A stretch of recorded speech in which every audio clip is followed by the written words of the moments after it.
नमस्कार दोस्तों, मैं नथुनी सिंह चैनल में आपका स्वागत है। अगर मेरे चैनल पर पहली बार आए तो चैनल को सब्सक्राइब कर लें और बेल आइकन के बटन को दबा लें ताकि मेरा आने वाले वीडियो का नोटिफिकेशन आपको सबसे पहले मिल सके।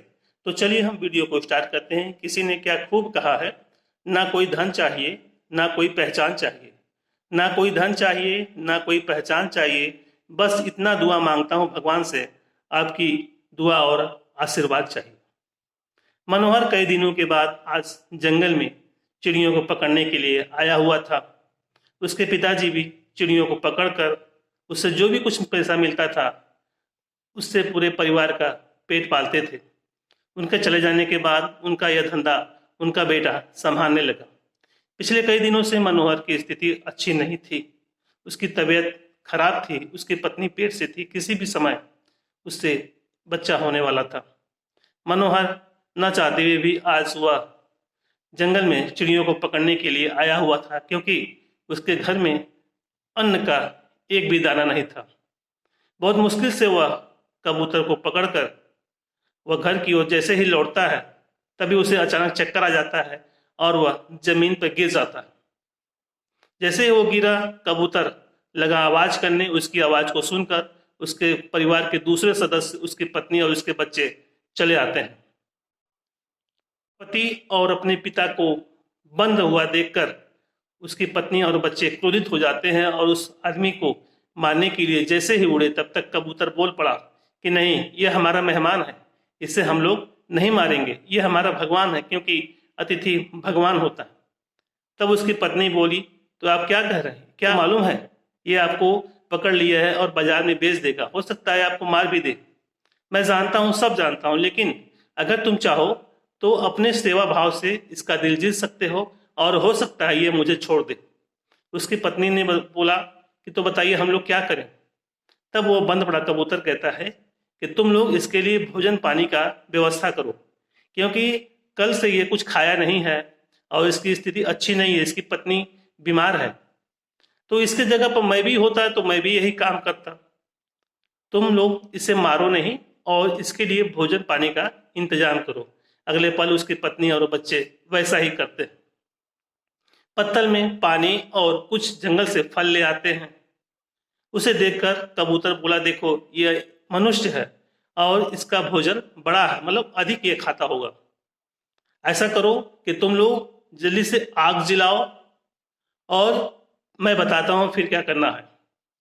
अगले पल बच्चों ने और उसकी पत्नी ने किसी तरह से घास फूस बीन कर ले आए और पत्थरों के टकराव से जो आग निकली उससे वह जला दिए। तब उसकी पत्नी अपने पति से पूछती है कि अब बताइए हम लोग क्या करें।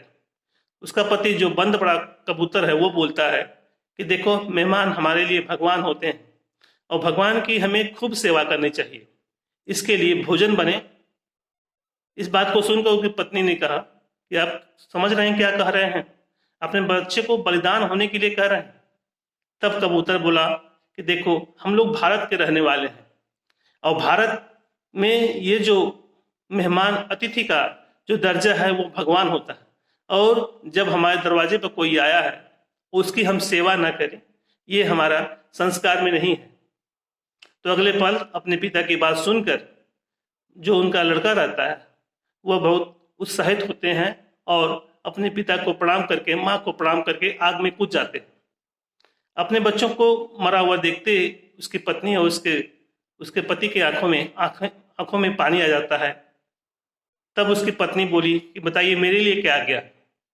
वह बोला कि देखो, जो बचा हुआ पानी है इसके मुंह पर डाल दो, जिससे ये होश में आ जाएगा, और तुम भी इसी की तरह आग में जल के इसके लिए भोजन बनो।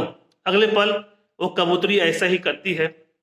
पानी गिरते ही मनोहर उठ जाता है और अपने सामने आग और कबूतर को मरा हुआ देखकर उसके होश उड़ जाते हैं। उसको समझ में नहीं आता कि ये सब हो कैसे गया। तब वह बंद पड़े कबूतर से पूछता है कि ये सब क्या हो गया, ये सब कौन है। वो पूरी कहानी बताता है, जिसे सुनकर मनोहर की आंखों में पानी आ जाता है और कबूतर को छोड़ देता है।